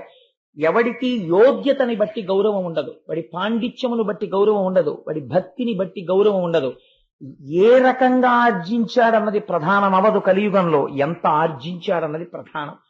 ఎవడికి ఐశ్వర్యం ఉందో వాడే పండితుడు, ఎవడికి ఐశ్వర్యం ఉన్నదో వాడే పెద్ద పెద్ద దేవస్థానాలకి ట్రస్టీ. వాడికి ఆచమనం చేయడం కూడా చేత కాకపోవచ్చు, కానీ వాడు ట్రస్టీగా ఉంటాడు. ఎందుకు? వాడికి ఏమొచ్చు? వాడు ఆ దేవస్థానాన్ని ఏమైనా సంస్కరించగలడా? వాడు ఏమైనా నడిపించగలడా? వాడు ఔదార్యం ఉన్నవాడా? అక్కర్లేదు. వాడు ఏమైనా పూజ చేయగలడా? పోనీ ఓ అయ్యప్ప స్వామి గుడి ట్రస్టీలా 10 భగవత్ కార్యాలు చేయించగలరా? వాళ్ళ డబ్బు తీసుకొచ్చి భక్తులకి పెట్టి మీరు డబ్బు ఇవ్వకండి పూజలు చేసుకోండి అనగలవా? అనలేరు. కానీ ఎందుకు మరి ట్రస్టీలు అవుతారు అంటే అది కలియుగం యొక్క లక్షణం. కాబట్టి పనికి మాలిన వాళ్ళు వెళ్లి ఆలయాల నిర్వహణలో పూనుకుంటారు. పూనుకుని ఈశ్వరుని యొక్క స్వరూపాన్ని ప్రజలకి అందించడంలో భంగపాటుకి గురైపోతారు. కాబట్టి అందరూ ఎంతసేపు గుళ్ళ చుట్టూ తిరిగేవాళ్లే కానీ అసలు కలియుగంలో వెళ్ళవలసినటువంటిది భగవంతుడి పాదములను గట్టిగా పట్టుకుని తరించిపోయినటువంటి మహాపురుషులైన వాళ్ళు ఉన్నారు. ఒక రమణ మహర్షి, ఒక రామకృష్ణ పరమహంస, అటువంటి మహాపురుషులు వెళ్ళిపోవచ్చు, కానీ వాళ్ళు తిరుగాడిన ఆశ్రమాలున్నాయి. అటువంటి ఆశ్రమాలకు వెళ్లి మన కాలు పెట్టి తొక్కాలి, కానీ ఆశ్రమాలకు వెళ్లరు. అటువంటి ఆశ్రమాలకు వెళ్లి కాళ్ళు పెట్టాలి. అటువంటి మహాపురుషుల యొక్క మూర్తుల్ని సేవించాలి, కానీ అక్కడికి వెళ్లరు. వెళ్లకుండా హీనమైనటువంటి భక్తితో కోర్కెలు తీరడానికి ఎవరిని పట్టుకుంటే సులువుగా తీరుతాయి, ఇదే ప్రశ్న అడుగుతారు. ఈశ్వరుడు యందు భేదం చూస్తారు. ఈ మూర్తిని పట్టుకుంటే కోరిక తీరుతుంది, ఈ మూర్తిని పూజించాలని ఆ మూర్తికి తెలిస్తే కోపం వస్తుందేమో అంటాడు, కానీ ఒక్క మూర్తియే ఇలా ఉందని తెలుసుకోరు. ఈశ్వరుడు యందు భేదబుద్ధి గోచరిస్తుంది. కాబట్టి ఉద్ధవా, నేను నీకొక్క మాట చెప్తాను, ఈ వాక్యాన్ని నువ్వు బాగా జ్ఞాపకం పెట్టుకో. ఇదే నేను మొన్న గోవింద పట్టాభిషేకం జరుగుతుండగా నా మనసుని తొలిచేసిన వాక్యం. ఈ ప్రపంచమునందు ఉన్నదంతా డొల్లయే అని నువ్వు తెలుసుకోవడానికి నీకు ఒక గొప్ప యాసిడ్ టెస్ట్ చెప్పేస్తున్నాను. ఇంద్రియముల చేత నీకు ఏది సుఖాన్ని ఇస్తోందో అదంతా డొల్లా, అది నీ మనుష్య జన్మని పాడు చేయడానికి వచ్చిందని గుర్తుపెట్టుకో. ఎంత గొప్ప మాట చెప్పేశాడో చూడండి. దీని నుంచి దాటాలని నువ్వు అనుకుంటున్నావా? నీకు నేను ఒక మాట చెప్తాను. ఇక్కడి నుంచి బదరికాశ్రమానికి వెళ్ళిపో. బదరికాశ్రమానికి వెళ్ళిపోయి కలియుగంలో నామాన్ని గట్టిగా పట్టుకోవడం నేర్చుకో. ఈశ్వర నామాన్ని విడిచిపెట్టకు. గట్టిగా భగవంతుని యొక్క నామం పట్టుకో. చాలా మంది చాలా విషయాల్ని గజిబిజి చేసేసి అనేక రకాలుగా చెప్పేస్తారు. అసలు ఏది ఏమిటో ఉద్ధవా నేను నీకు చెప్పేస్తాను. ఇవి బాగా జీవితంలో జ్ఞాపకం పెట్టుకో. ఎవరైతే ప్రయత్నపూర్వకంగా కొంతకాలం మౌనంగా ఉంటారో, చంద్రశేఖర పరమాచార్య స్వామి బయటికి వచ్చి ఒక్క మాట మాట్లాడితే లక్షల మంది అర్రులు చాచేవారు. అటువంటి చంద్రశేఖర పరమాచార్య స్వామి వారు స్వయముగా బ్రహ్మమైపోయారు. వారికి పూజ ఎందుకండి? ఒరుగంటి పూజ అని ప్రతిరోజు గంట సేపు పూజ చేసేవారు. అలాగే ప్రయత్నపూర్వకంగా కొన్నాళ్ళు మౌన దీక్షలో వెళ్ళిపోయేవారు, మాట్లాడేవారు కాదు. మహాత్ములైన వాళ్ళు మనకి మార్గం చూపిస్తారు ఎలా బ్రతకాలో. కాబట్టి మౌనము, ఇంద్రియ నిగ్రహము, జపము, తపస్సు, మంత్రమును అనుష్ఠానము చేయుట, భగవన్మూర్తి ముందు కూర్చొనుట, ఈశ్వరుణ్ణి సేవించుట. ఒక సెలవు దినం వస్తే ఎలా గడపాలని కాదు, ఒక 4 గంటలో 5 గంటలో మన ఇంట్లో కాసేపు కూర్చొని భార్య భర్త కూర్చుని ఒక స్తోత్రం చేసుకుందాం, ఇలాంటి ఆలోచనలు రావు. కానీ ఎవరు వీటిని పాటించడం మొదలు పెట్టారో వాళ్ళు మెట్లెక్కడం మొదలు పెట్టేస్తారు. ఉద్ధవా జ్ఞాపకం పెట్టుకో. కాబట్టి మౌనము, జపము, తపము, నామము, పూజ ఇవి ప్రారంభించాలి. క్రమముగా దీని వలన నేనేమిస్తాను? ఇంద్రియములకు లొంగని స్థితిని ఇస్తాను. ఇంద్రియాలని బలవంతంగా తొక్కపెట్టడం వేరండి. ఎందుచేతనో తెలుసా? ఒకడు అక్కడే గోనె సంచులున్నాయి, ఆ గోనె సంచుల్ని తీస్తుంటే పాము ఇలా ఇలా వచ్చేసింది. వాడు కంగారులో ఆ పావుని దూరంగా పారేద్దామని ఇలా పట్టేసుకున్నాడు. పట్టుకోవడంలో అది కరవడానికి వీలు లేకుండా పావును పట్టుకున్నాడు. ఇప్పుడు మీరు ఒక మాట చెప్పండి, నాకు ఇలాంటి యథార్థమైన సంఘటన ఒకటి తెలుసు, అందుకే దీన్ని ప్రయోగించాను నేను. ఈ చేత్తో పావుని పట్టుకున్నవాడు పావుని గెలిచాడా? అనుకోకుండా పావుని పట్టుకున్నాడు. పావుని పట్టుకున్నాడు. నేను మృత్యువుని గెలిచాను, పావుని గెలిచానని వాడు అనగలడా? అనలేడు. పావు తోక కింద తిరుగుతుంటుంది ఊపుతూ. వాడికి ఇప్పుడు ఈ పట్టుకున్న పావుని ఎలా విసిరేయాలో తెలియదు. ఎటు విసిరితే ఇది మళ్ళీ వస్తుందో ఏమిటో అసలు అంత ఆలోచన కూడా ఉండదు. భయపడిపోయి గజ గజ గజ గజ వణికిపోతుంటాడు. వాడు జయించాడా పావుని? పాము చేత వీడు జయింపబడచ్చా? చెప్పలేము. ఇంద్రియాల్ని బలవంతంగా అణిచిపెట్టిన వాడి స్థితి అంటే. అందుకే ఇంద్రియానికి కావలసిన సుఖం వేదం ఏం చెప్పిందో ఆ సుఖమునివ్వాలి. అందుకే ఆశ్రమములన్నిటిలో నేను ఏ ఆశ్రమమునయ్యున్నానో తెలుసా? నేను గృహస్థాశ్రమమయ్యున్నాను అని చెప్పాడు కృష్ణుడు. ఎందుచేత? ధర్మబద్ధమైపోయింది సుఖమంతా. ఈ ఇంద్రియములు ఏ సుఖాన్ని పొందవచ్చో ఆ సుఖమును నువ్వు హాయిగా వేదము చెప్పిన సుఖాలని అనుభవించవచ్చు. వేదము ఎలా చెప్పిందో అలా అనుభవించవచ్చు. అనుభవించి ఇది సుఖము కాదు, ఇది సుఖంలా కనపడుతోంది అంతే అని సత్యాన్ని తెలుసుకోగలవు. కాబట్టి ఇప్పుడు నీ ఇంద్రియములకు లౌల్యం ఉండదు. ఇంద్రియాలని గెలవడం అంటే ఏమిటో తెలుసా అండి? ఒక వస్తువుని చూసి ఇంద్రియంలో చాంచల్యం రాకుండా ఇలా కళ్ళు మూసేసుకుని, అమ్మో నేను చూడండి బాబాయ్ చూస్తే నా మనసు పాడైపోతుందని కళ్ళు మూసుకోవడం ఇంద్రియాలని గెలవడం కాదు. కళ్ళు తెరిచి ఆ వస్తువు వంక చూస్తూ మా జగన్మాత అని మీరు అన్నారనుకోండి. ఒక స్త్రీ, ఒక అందమైన స్త్రీ, ఎందుకు దాపరికం? నేను ఒక ఉదాహరణ చెప్పేస్తాను. ఒక అందమైన స్త్రీని అలా వెళ్ళిపోతోంది అనుకోండి, వెళ్ళిపోతుంటే వెంటనే పురుషులకు లౌల్యము కలిగిందనుకోండి, వాడు పాపం మూట కట్టేస్తున్నాడు మనస్సు చేత.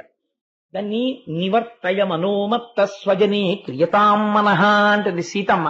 వాడు ఒక్కసారి వెంటనే నా చేత రోజు పూజలు అందుకునేటటువంటి నా తల్లి పార్వతీదేవి ఇవాళ నీ కంటికి కనపడతానని జగన్మాత నడుస్తోంది, ఏమి నా అదృష్టం అన్నాడు అనుకోండి, వాడు పుణ్యం మూట కట్టేస్తాడు. అలా ఎప్పుడు అనగలడు? ఏమి సుఖం నాకు తెలియదా? ఎందుకు వచ్చిన చూపు, దిక్కుమాలిన చూపు, నేను మా జగన్మాతని చూస్తానన్నాడు అనుకోండి, వాడు తరించిపోయాడు. కాబట్టి సుఖము సుఖము కాదని తెలుసుకోవడానికి ఆశ్రయనీయము గృహస్థాశ్రమము. అందుచేత అటువంటి గృహస్థాశ్రమమునందుండి ఇంద్రియములకు లొంగనటువంటి స్థితికి ఒకడు ఎదుగుతున్నాడు. అలా ఎదిగిన వాడెవడున్నాడో వాడు శమమును పొంది ఉన్నాడు. దాన్ని శమం అంటారు ఉద్ధవ. మనోనిర్మలత్వము, మనస్సు ఎందు నిర్మలంగా ఉంటాడు, ఎప్పుడు హాయిగా ఉంటాడు, ఈశ్వరుణ్ణి సేవించుకుంటూ ఉంటాడు. తాను భగవంతుణ్ణి ఏది పూజా మందిరంలో చూశాడో అదే లోకమంతటా చూస్తుంటాడు. బెంగ పెట్టుకోడు కృష్ణావతారం అయిపోయిందని. కృష్ణావతారం అయిపోవడం ఏమిటి? నాకు కనపడుతున్న వాళ్ళందరూ కృష్ణ స్వరూపాలే అంటాడు, పొంగిపోతాడు. కాబట్టి ఇప్పుడు ఏమైపోయింది? సమత్వ బుద్ధితో ఉంటాడు. ఇటువంటి దాన్ని విద్య అని పిలుస్తారు. ఇది తెలియక వాడు వేరు నేను వేరు అని ఎప్పుడు కుచ్చిత బుద్ధితో ఉండి పైకి ఎలా కనపడినా, ఎంత పవిత్రమైన వాళ్లే కనపడినా, లోపల పరమ కుళ్ళు బుద్ధితో ఉన్నవాడెవడున్నాడో వాడు అవిద్యయందున్నాడు. వాడు విద్యయందు లేడు, వాడికి విద్య తెలియదు. చిత్తశుద్ధి, తృప్తి, నాకు ఈశ్వరుడు ఏమి ఇవ్వలేదు అన్న తృప్తితో ఉండగలిగిన వాడెవడున్నాడో వాడు దమమును పొంది ఉన్నాడు. మీకు తీసుకొచ్చి ఇంత అన్నం పెట్టేశారనుకోండి, మీరు తినగలరా? మీ కడుపు నిండడానికి ఇంత అన్నం దొరికింది అనుకోండి, చాలు. ఇంత అన్నం ఇవాళ తినడానికి ఈశ్వరుడు ఇచ్చాడు, అది నవలడానికి పళ్ళు ఇచ్చాడు, పళ్ళు ఉంచాడు, కడుపులోకి వెళ్ళిన దాన్ని జీర్ణం చేస్తున్నాడు, చాలు. ఇంకింతకన్నా ఏం కావాలి నాకు? ఇంట్లో 10 బస్తాలుంటే తింటానా ఈ పూట? చాలు. ఏ పూటకు ఆ పూట నాకు ఆకలేసినప్పుడు వెంటనే అన్నం దొరికేట్టు ఈశ్వరుడు చేస్తున్నాడు. ఇంకింతకన్నా ఏం కావాలి? ఇది నమ్మేడు కావ్యకంఠ గణపతి ముని. కాబట్టి అరుణాచలం వెళ్లి తమ్ముడు ఏడుస్తున్నాడు అన్నం లేదని. వెళ్లి ఒక బ్రాహ్మణ గృహం కనబడింది. ఆ బ్రాహ్మణ గృహం ముందు నిలబడి భవతి భిక్షాం దేహి అన్నాడు. కాలి గజ్జలు గల్లుమంటూ ఒక ఆవిడ బయటికి వచ్చి, అయ్యో నాయన ఆకలితో ఉన్నారా, రండిని కూర్చోపెట్టి అన్నం పెట్టింది. ఇద్దరు అన్నం తినేశారు అన్నదమ్ములు. తాంబూలం వేసుకుని ఆయన అరుగు మీద పడుకోండి అంది. అమ్మా ఇంటాయనీరమ్మా అన్నారు. ఇంటాయన లోపల ఉన్నాడయ్యా, ఆయన దర్శనం అంతా తేలిగ్గా దొరికేది కాదులే అంది. ఆయన తాంబూలం వేసుకుని ఆవిడ దక్షిణ ఇచ్చిన దక్షిణ కూడా ఉంది. అన్నదమ్ములు ఇద్దరూ అలిసిపోయి కడుపు నిండా తిని అరుగు మీద పడుకున్నారు. మర్నాడు తెల్లవారుజామున తెలివచ్చింది. తల్లి నిన్న రాత్రి ఆకలితో ఉన్నప్పుడు అన్నం పెట్టింది, ఆ అమ్మకో నమస్కారం అనుకుని చూశాడు. అది గణపతి గుడి యొక్క అరుగు. ఎక్కడి నుంచి వచ్చింది?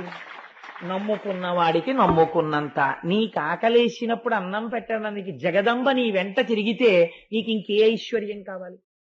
నువ్వు నమ్ముకుని అమ్మని ఇక్కడ సుప్రతిష్ఠితం చేసుకుంటే నీకు ఇంకింతకన్నా ఏ ఐశ్వర్యం కావాలి?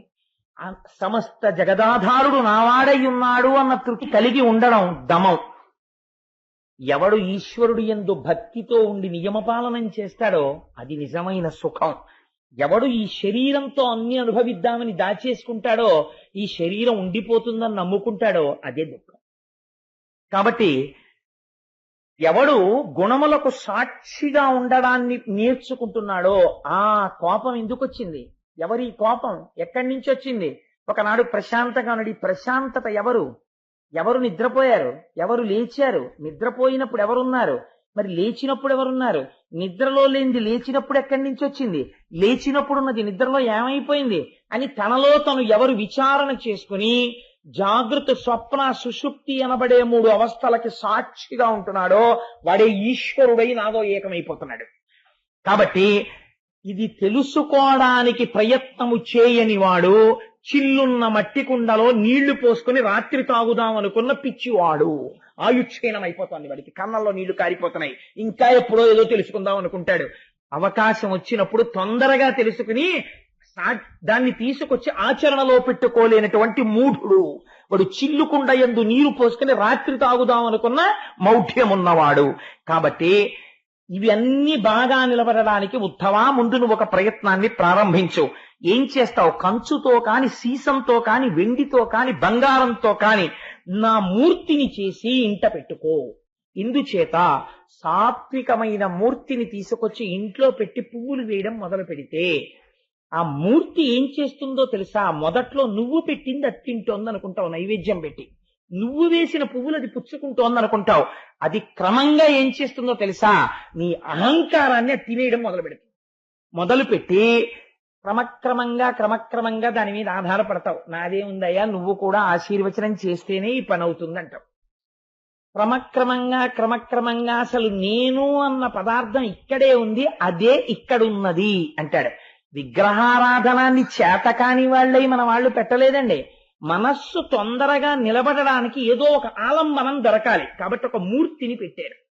ఒక మూర్తిని పెడితే మనస్సు లగ్నం అవుతుంది. తర్వాత ఏం చేస్తాడు? అక్కడున్న మూర్తే ఇక్కడ ఒక జ్ఞానం ఇస్తాడు. ఏమిటా జ్ఞానం? ఓరి పిచ్చాడా, నీ పూజా మందిరంలో ఇలా పాలసముద్రంలో పడుకున్నట్టుగా నన్ను పెట్టుకుని పూజ చేస్తున్నావే, అలా ప్రతి జీవి గుండెల్లో నేను ఇలా పడుకునున్నాను. నేను ఇప్పుడు ఎక్కడ లేను, అంతటా నేనే అయి ఉన్నాను. అంతర్బహిష్ట తత్సర్వం వ్యాప్య నారాయణ స్థిత. ఎక్కడ చూసినా ఇలా పాలసముద్రంలో పడుకున్న నారాయణుడే సభాస్వరూపముగా సదాశివుడు నిండిపోయి కనపడుతున్నాడు.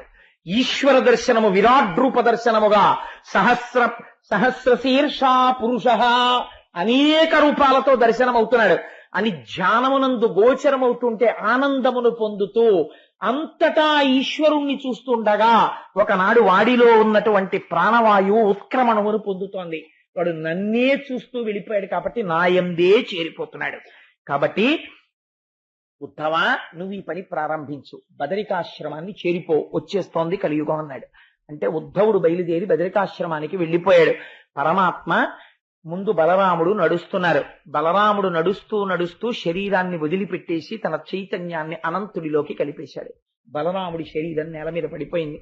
తదనంతరము కృష్ణ పరమాత్మ ఒక పొద చాటుకు వెళ్లి నేల మీద పడుకుని మోకాలు మీద 2వ కాలు పెట్టి ఆ పాదాన్ని ఇలా కదుపుతూ పడుకున్నారు. దూరం నుంచి ఇంతకు పూర్వం చాప కడుపులోంచి ఇనప ముళ్ళు తీసి బాణమునకు పెట్టుకున్న బోయవాడు ఆ పొదల్లోంచి చూశాడు. అది జింక యొక్క చెవి ఇలా కదులుతున్నట్టు కనపడింది. ఈ జింక చెవి మీదకు బాణం వేస్తే తలలోకి గుచ్చుకుంటుంది అనుకున్నాడు. అనుకుని ఈ ఇనప ముళ్ళు తగిలించినటువంటి బాణము అదే యాదవకుల నాశనం కోసం వచ్చిన ముసలపు ముక్క. ఆ బాణాన్ని కృష్ణ పరమాత్మ యొక్క కాలి మీద ప్రయోగించాడు. ఏ శ్రీపాదములు గోపాల బాలురు నరణించాయో, ఈ లోకాన్నంతటినీ పవిత్రం చేశాయో, స్వామి పాదచిహ్నములు ఈ నేల మీద మోపాడో, ఏ మహానుభావుడు కురుక్షేత్రంలో అర్జునుడు రథం మీద కూర్చుని గీతాపదేశం చేశాడో, ఏ పాదములను నమ్మి అర్జునుడు ధన్యుడైపోయాడో, ఏ పాదములను పట్టుకుని కొన్ని కోట్ల మంది మోక్షాన్ని పొందారో, ఆర్తితో పిలిచిన వాళ్ళ దగ్గరికి పరిగెత్తి ఏ శ్రీపాదములు దర్శనమిచ్చాయో అటువంటి బొటనవేలి దగ్గర ఆ బాణము వెళ్లి గుచ్చుకుంది. హా అని అరిచారు కృష్ణ పరమాత్మ. బోయవాడు అయ్యో మనుష్యుణ్ణి కొట్టానని పరిగెత్తాడు. కృష్ణ పరమాత్మ పడుకునున్నారు, రక్తం ధారల కింద కారిపోతుంది.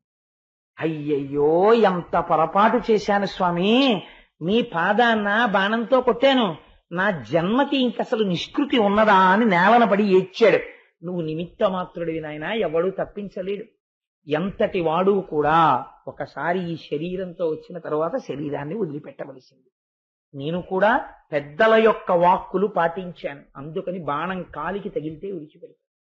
లేకపోతే పరీక్షిత్ అమ్మ కడుపులో ఉండగా శుకుడు అంటాడు, నువ్వు ఏ అమ్మ కడుపులో ఉండగా బ్రహ్మశిరోనామకాస్త్రం వస్తే మీ అమ్మ కడుపులోకొచ్చి నిన్ను రక్షించాడో వాడి కాలి బొటన వేలికి బాణం తగిలితే వాడు ప్రాణం వదులుతాడా? తన్ని తాను రక్షించుకోలేడు.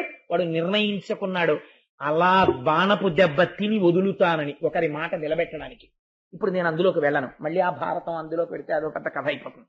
కాబట్టి ఆ బాణపు దెబ్బ చేత కృష్ణ పరమాత్మ శరీరమును వదిలిపెట్టేస్తున్నారు. పరుగు పరుగున దారుకుడు వచ్చాడు, ఏమిటి స్వామి పరిస్థితి, మీరిలా పడిపోవడమా, కృష్ణుడు శరీరం వదిలిపెట్టడమా అని.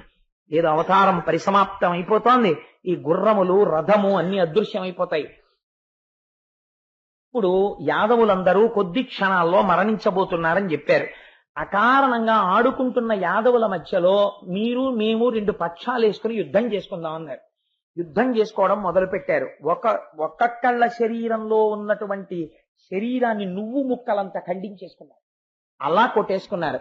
చిట్ట చివరన మిగిలినటువంటి వాళ్ళు వీళ్లే అరగదీసినటువంటి ఇనప రోకలిలోంచి పుట్టిన చెట్టు కలిపినప్పుడు పుట్టిన రెల్లు దుబ్బులు కోసి తెచ్చారు. రెల్లు దుబ్బులతో కొట్టుకుని ప్రాణాలు వదిలేశారు. యాదవ కుల నాశనం అయిపోయింది. బలరాముడి భార్యలు కృష్ణుడి భార్యలు చాలా మంది ఆ శరీరాల్ని పట్టుకుని చితులలోకి ప్రవేశించారు. మిగిలిన వాళ్ళు ఎవరో కొద్ది మంది ఉంటే ఇంద్రప్రస్థానికి అర్జునుడు తీసుకెడదామని గాంధీవం పట్టుకుని తీసుకెడుతున్నాడు.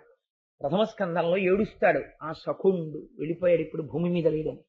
చిత్రం ఏమిటంటే కృష్ణ పరమాత్మ అవతారం చాలించగానే 10 మంది గోపబాలుల చేతిలో గాంధీవం ఉన్న అర్జునుడు ఓడిపోయాడు. ఆఖరణ అప్పుడు వచ్చి ధర్మరాజుకి చెప్తాడు, గాంధీవం ఉంది, పాశుపతాస్త్రం ఉంది, గెలిచాననుకున్నాను. ఆ మహానుభావుడు అన్ని అస్త్రాలకి అస్త్రం, వాడి సారథ్యం వల్ల గెలిచాను అనుకోలేదన్నయ్యా, వెళ్ళిపోయాడు నా సఖుడు, నేను జీవన్మాత్రుడని అన్నాడు.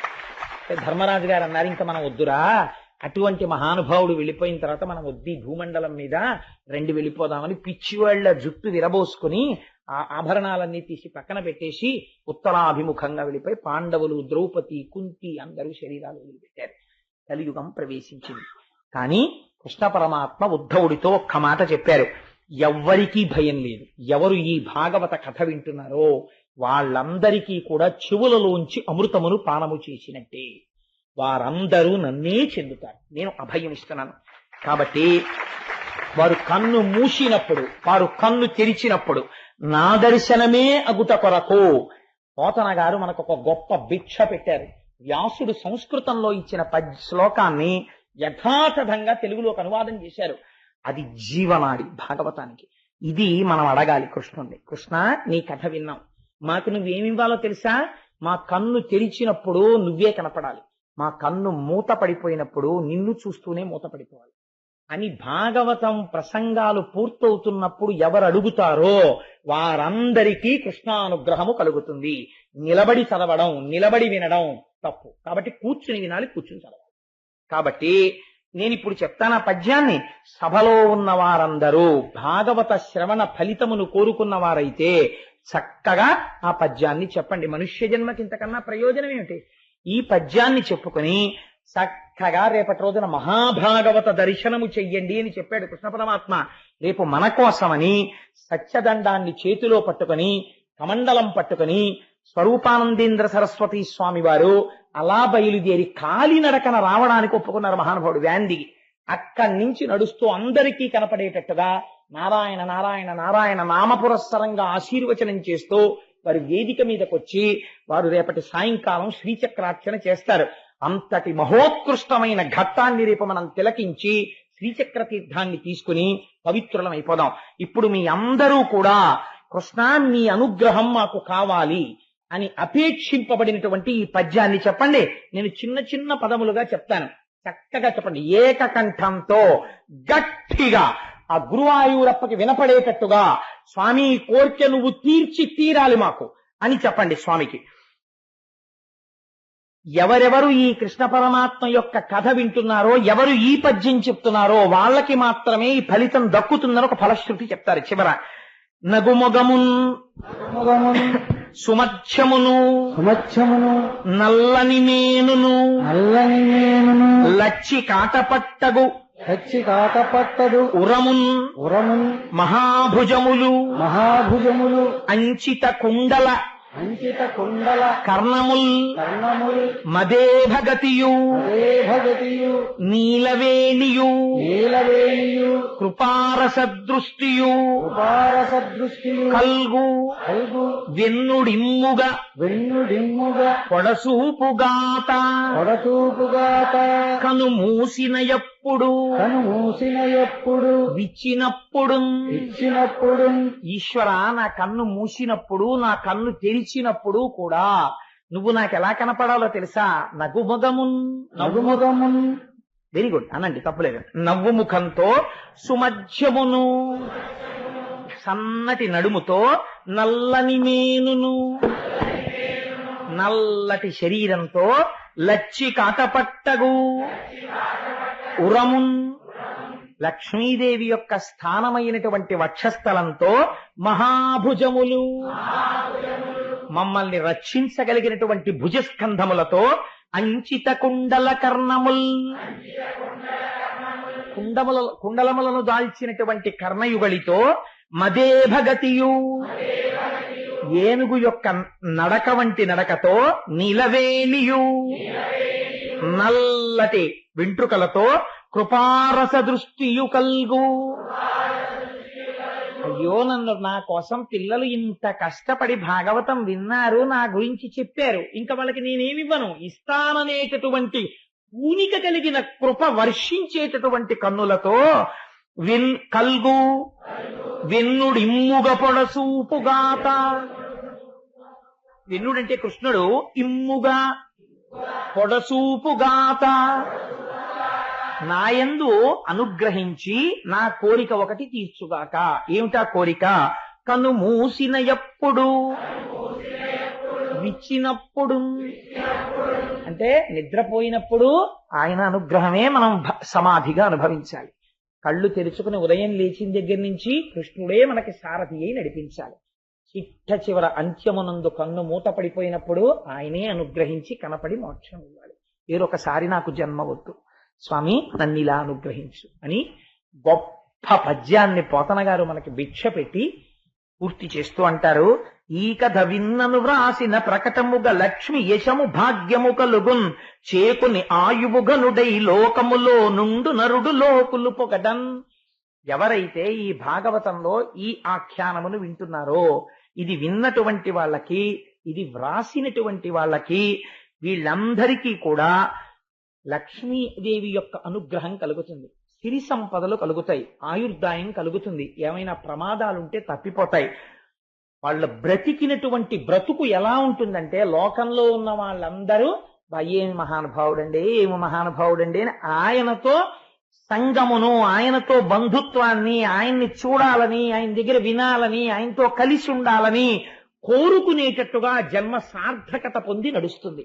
అటువంటి కీర్తిని కృష్ణ పరమాత్మ కటాక్షిస్తారు అని ఒక అద్భుతమైనటువంటి ఆఖ్యానముతో వాటి ఉపన్యాసాన్ని పూర్తి చేస్తున్నాను. నీలమేఘశ్యామ గోవింద,